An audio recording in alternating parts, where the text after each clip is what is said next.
Social Constructivism, Alfred Korzybski, and the delusional verbal split between gender and sex.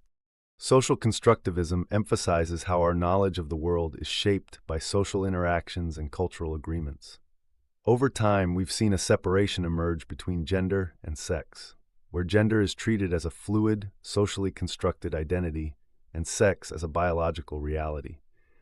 While this distinction is widely accepted in certain circles, it highlights a dangerous phenomenon, what we can call a delusional verbal split, where language and social agreements lead us further from the reality of the world. To understand the risks of this split, we turn to the work of Alfred Korzybski and his concept of the map versus territory distinction. Korzybski's ideas help clarify the dangers of using language to construct realities that may be detached from the fundamental truths of human nature. When we allow words to shape our understanding of gender and sex in ways that contradict physical realities, we may unknowingly venture into dangerous delusional territory.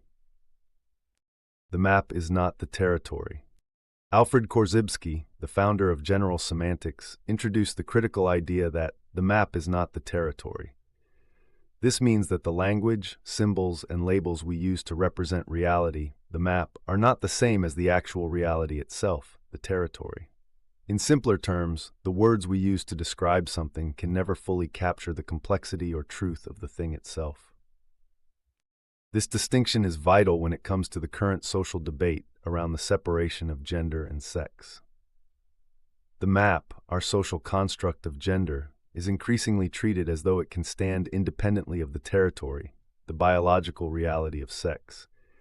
However, just because we can socially agree upon new labels and definitions doesn't mean that these socially constructed maps are accurate representations of reality.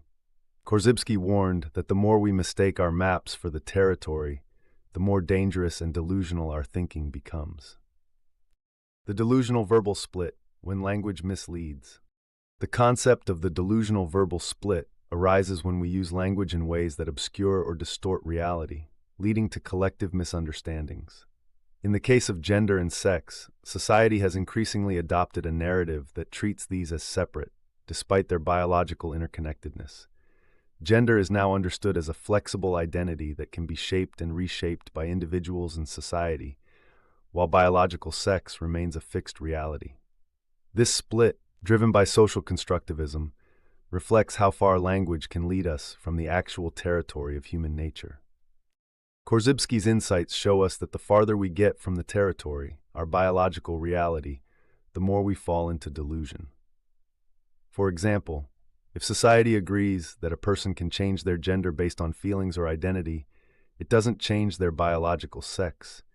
Just as calling a venomous snake a harmless rope doesn't make it any less dangerous.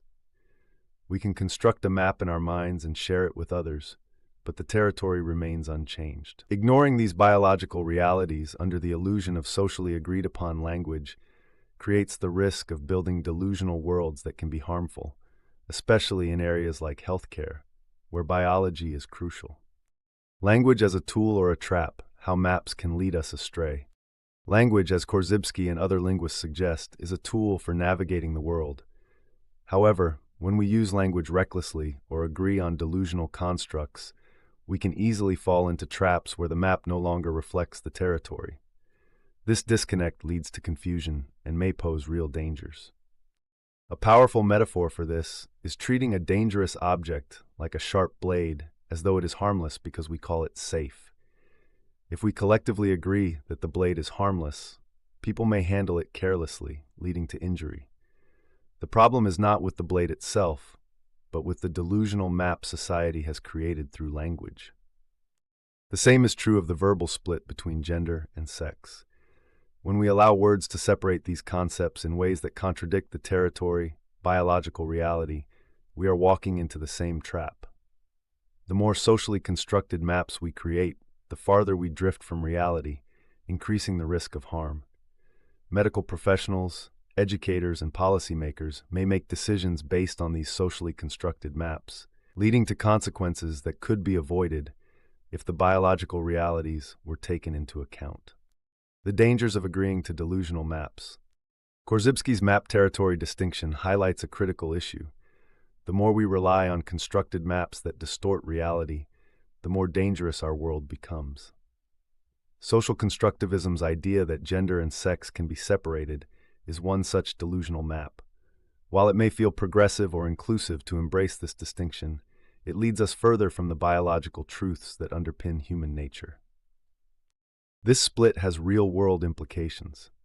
Consider the healthcare field, where medical treatments must be based on biological sex.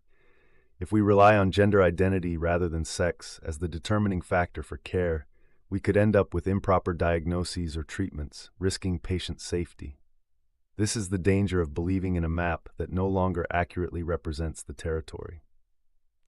Another example is found in law and policy. If legislation is based on gender identity alone, without regard for biological sex, we risk creating laws that may lead to unintended consequences, particularly in areas like sports, privacy, and public safety. Recognizing objective reality, there is an absolute truth. While reality is experienced subjectively by each individual, because we all construct our own unique maps of the world, there is indeed an absolute reality that exists independently of our perceptions. This objective reality is the underlying territory that Korzybski warned us not to ignore. Just because each person has their own map, their personal experience, identity, or understanding doesn't mean that the maps themselves define reality. Instead, there is a fixed, undeniable truth that exists outside of individual perspectives. This is where the separation of gender and sex, as constructed by social movements, becomes problematic. By convincing people that they can change their gender based on feelings or social identity alone, we are engaging in a form of delusion that detaches people from objective reality, the biological foundation of sex. In truth, there is no altering of one's chromosomal structure or physical sex characteristics simply through a change in self-identity or social agreement. This delusion, though socially accepted, moves us further from the biological realities that must be considered in healthcare, social policy, and even personal well-being. The ethical implications, negative eugenics of protected classes. This delusional verbal split not only detaches people from reality, but can have far-reaching, harmful implications. By promoting the belief that individuals can change their gender through language and social agreement, we may be inadvertently engaging in negative eugenics, particularly among protected classes. Encouraging people to undergo irreversible medical procedures to align with socially constructed identities, rather than acknowledging the biological realities of sex, can lead to long-term harm. In this context, negative eugenics refers to societal pressures that encourage or lead individuals to make decisions that reduce or eliminate certain characteristics, often under the guise of self-empowerment or social progress. When people are encouraged to make life-altering changes based on a socially constructed delusional map of gender, we risk creating irreversible consequences that affect individuals' health, well-being, and ability to reproduce. This is especially dangerous when it is applied to vulnerable populations or individuals who may not fully understand the implications of these choices.